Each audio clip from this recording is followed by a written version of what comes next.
Bharatiya Janata party और प्रधानमंत्री नरेंद्र मोदी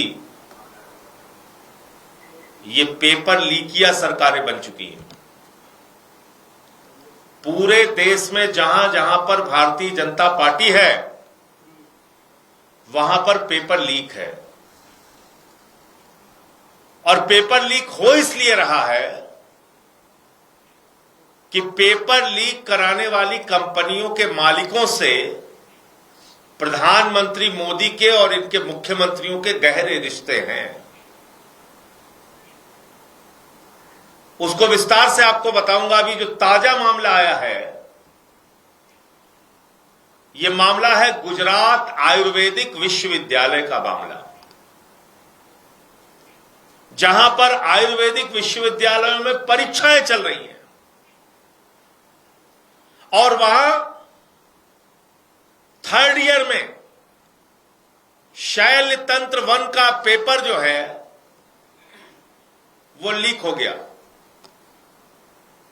हजारों बच्चे गुजरात के आयुर्वेदिक विश्वविद्यालय में पढ़ते हैं, थर्ड ईयर का एग्जाम का पेपर लीक हो गया पूरे गुजरात के अंदर। विश्वविद्यालय के जितने कॉलेज है सारी जगहों पे पेपर लीक हो गया। और तो 2 अगस्त तक परीक्षाएं चलेंगी। अब तक कितने और पेपर लीक होंगे कहना मुश्किल है। अब जब मैं कह रहा हूं कि गुजरात के अंदर पेपर लीकिया सरकार चल रही है, वहां पेपर लीक का एक लंबा इतिहास है, तो उसका मैं कुछ उदाहरण आपको देना चाहता हूं। कैसे वहां के लाखों बच्चों का भविष्य गुजरात की भारतीय जनता पार्टी की सरकार ने बर्बाद किया है।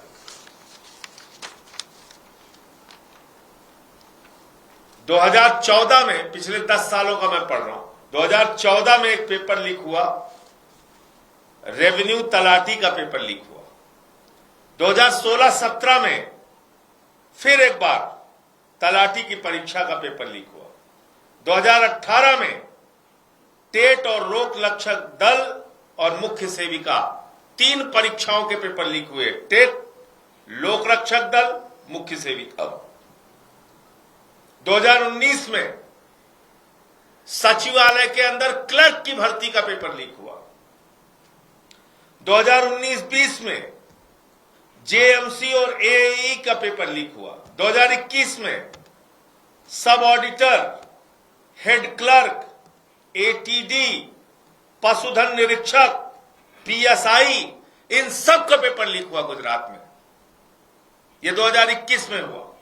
2022 में वन रक्षक का पेपर लीक हुआ। 2023 में जूनियर क्लर्क और डमी कांड का पेपर लीक हुआ। और 2024 में ऊर्जा कांड का पेपर लीक हुआ। यह इनका इतिहास है पेपर लीक का। तो मैं आपके माध्यम से भारतीय जनता पार्टी और नरेंद्र मोदी जी से पूछना चाहता हूं, एक संस्था है एडू टेस्ट। एडू टेस्ट के जो मालिक हैं सुरेश चंद्र आर्या जी, उनके भारतीय जनता पार्टी और आरएसएस के लोगों के साथ गहरे रिश्ते हैं। और वो एडू टेस्ट नाम की जो कंपनी है वो परीक्षाओं के पेपर लीक कराती है। सिर्फ एक राज्य में नहीं, हर राज्य के अंदर परीक्षाओं के पेपर लीक कराती है। तो जब पेपर लीक कराने की घटना में वो लोग पकड़े गए तो गुजरात में उनको ब्लैक लिस्टेड कर दिया गया। ध्यान से सुनिएगा, मोदी जी की करीबी कंपनी है एडू टेस्ट कंपनी, बीजेपी के मुख्यमंत्रियों की करीबी कंपनी है एडू टेस्ट कंपनी। तो वहां उसको ब्लैक लिस्टेड कर दिया गया गुजरात के अंदर। तो मोदी जी ने कहा कोई दिक्कत नहीं, गुजरात में तुम ब्लैक लिस्टेड हो गए, तुमने पैसा कमा लिया, तुमने पेपर लीक कर दिया, तुमने नौजवानों का भविष्य बर्बाद कर दिया, अब सिर्फ गुजरात में ये काम ना करो, तुम चले जाओ बिहार। बिहार में भी पेपर लीक किया उसने। फिर बोले अच्छा यहां भी ब्लैक लिस्टेड हो गए, कोई बात नहीं, अब चले जाओ यूपी। फिर यूपी में जाके उन्होंने इस एडू टेस्ट कंपनी ने वहां भी पुलिस भर्ती का पेपर लीक किया। तो जब मैं ये बात कहता हूं कि भारतीय जनता पार्टी के नेताओं के गहरे संबंध पेपर लीक करने वाली कंपनियों के साथ हैं, तो यह हवाई बात नहीं, इसके 1000 प्रमाण मौजूद है। इसका मतलब नौजवानों के भविष्य को बर्बाद करके माल का हिस्सा बीजेपी के पास पहुंच रहा है। नौजवानों के भविष्य को बर्बाद करके माल का हिस्सा, कमाई का हिस्सा भारतीय जनता पार्टी के नेताओं के पास पहुंच रहा है। और इसी के कारण पेपर लीक पे पेपर लीक, पेपर लीक पे पेपर लीक हो रहा है। पूरी की पूरी सरकार खड़ी हो जाती है पेपर लीक कांड में शामिल लोगों को बचाने के लिए। कल मैंने प्रधानमंत्री जी का तीसरा वीडियो देखा, फ्रेंड्स वाला। आजकल उन्होंने बहिष्कार कर दिया मीडिया का। वो समझ गए अब काम नहीं चलेगा, अब 8 बजे लाइव आने से काम नहीं चलेगा। तो उन्होंने सारी की सारी मीडिया का बहिष्कार कर दिया। रात में 12 बजे उठ के बना रहे हैं वीडियो, फिर 12:30 बजे बना रहे हैं, फिर सुबह बना रहे हैं, फिर शाम को बना रहे हैं। अभी फिर एक वीडियो आया फ्रेंड्स का। तो अब की फ्रेंड्स वाले वीडियो में कह रहे हैं, मैं इस देश के छात्रों को बताना चाहता हूं, जिन लोगों ने पेपर लीक कराया वो जेल में सड़ रहे हैं। यार, आप भारत के प्रधानमंत्री इतना सफेद झूठ कैसे बोलते हो भाई? मुझे तो शर्म आती है प्रधानमंत्री की बात को सुन के। कह रहे हैं पेपर लीक कराने वाले जेलों में सड़ रहे हैं। अरे संजीव मुखिया अभी चंद दिनों पहले जो 2024 के नीट पेपर लीक का मुख्य आरोपी था, मेरे हिसाब से नहीं, आपके हिसाब से प्रधानमंत्री जी मुख्य आरोपी था। जब सीबीआई ने उसको गिरफ्तार किया था तो कहा था ये नीट पेपर लीक का मुख्य आरोपी है संजीव मुखिया। और अभी चंद दिन पहले, मेरे ख्याल से 1 हफ्ता भी नहीं बीता होगा, 1 सप्ताह भी नहीं पूरा हुआ होगा, सीबीआई ने कह दिया इस संजीव मुखिया के खिलाफ तो कोई सबूत ही नहीं है। तो कौन जेल में सड़ रहा है? 2024 के नीट के पेपर लीक में जो लोग पकड़े गए, 90 दिन में आपकी सीबीआई उनके खिलाफ चार्जशीट नहीं दाखिल कर पाई, उन सबको जमानत मिल गई, पेपर चुराने वालों को। और अभी जो मुख्य पेपर चोर का आरोपी था, मुख्य आरोपी, उसके खिलाफ सीबीआई ने कह दिया सबूत नहीं। आप कह रहे हो फास्ट ट्रैक कोर्ट बनाएंगे, तो फास्ट ट्रैक कोर्ट बना लो, हवाई कोर्ट बना लो, पाताल कोर्ट बना लो, आकाश कोर्ट बना लो। भैया, कोर्ट के सामने साक्ष्य दोगे तभी तो कोर्ट सजा देगी। तुम्हारी तो सीबीआई साक्ष्य नहीं दे पाती, कहती सबूत ही नहीं इनके खिलाफ कुछ। इसका मतलब, मैं फिर दोहरा रहा हूं, पेपर चोरों से भारतीय जनता पार्टी के गहरे रिश्ते हैं। पेपर चोरों के उसी तरह के रिश्ते हैं जैसे प्रभु श्री राम के मंदिर में चंदा चोरों से बीजेपी वालों के रिश्ते हैं। मुझे इतनी बात कहनी थी। आपका कोई प्रश्न आप पूछ सकते हैं। आपने कहा भी जैसे केंद्र सरकार ने निर्देश दिया है कि जो पेपर चोरी में लिखे हैं इनको सजा दिलाने के लिए फास्ट ट्रैक कोर्ट बनी। दिल्ली की जो कोर्ट बनी है उसका पहला ही दिन था, लेकिन सीबीआई का वकील भी नहीं पहुंचा, सुनवाई टल गई भी नहीं हो सकती। तो ऐसे ही आप मजाक देखेंगे ना आगे। ऐसे आप देखिए, कोर्ट किस आधार पे काम करती है? कोर्ट काम करती है साक्ष्यों के आधार पे।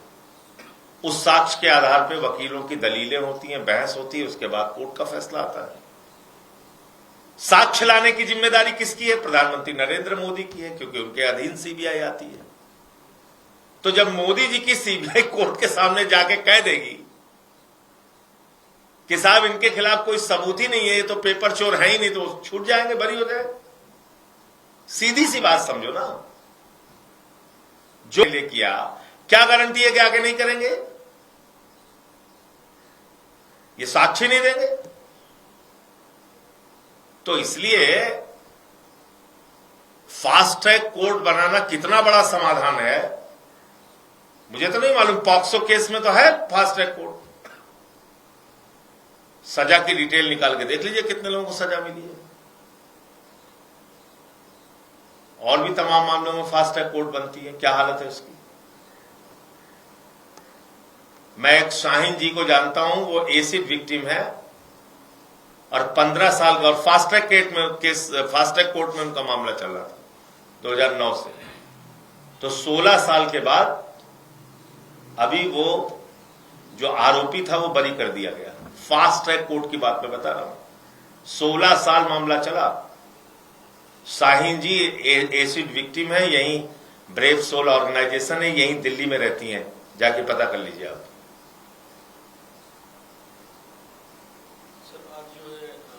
तो ये बिल कितना प्रभावी होगा और कितना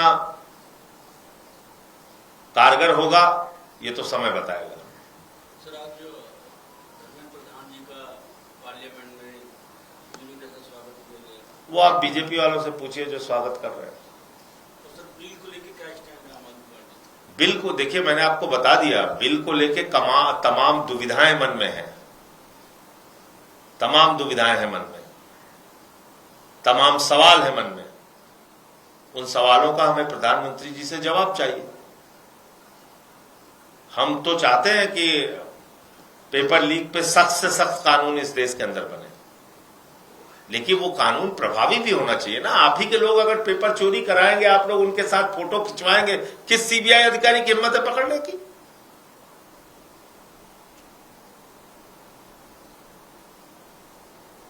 एडू टेस्ट के कंपनी के मालिक की फोटो किसके किसके साथ है निकाल के चला दीजिए अपने चैनल पे, आपको पता चल जाएगा। ब्लैक लिस्टेड कंपनी है, उसके बावजूद उसको यूपी में पुलिस भर्ती का एग्जाम कराने का ठेका दिया गया। कैसे दिया गया भाई, क्यों दिया गया? बिना बीजेपी वालों की मिली भगत के दिया गया।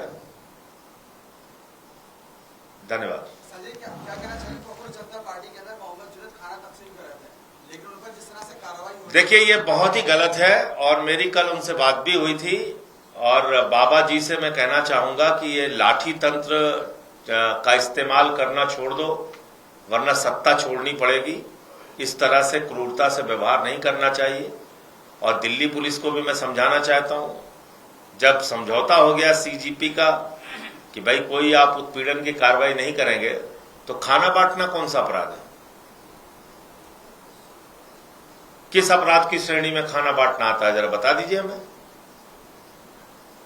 खुद कुछ करते नहीं हो और जो दूसरों की मदद कर रहा है, कल को तुम लंगर चलाने पे डंडा चला दोगे। भाई सिख समाज के हमारे भाई बहुत सारी जगहों पे लंगर चलाते हैं, तो फिर कल को तुम लंगर चलाने पे लाठी मारोगे, ये तो ठीक नहीं है।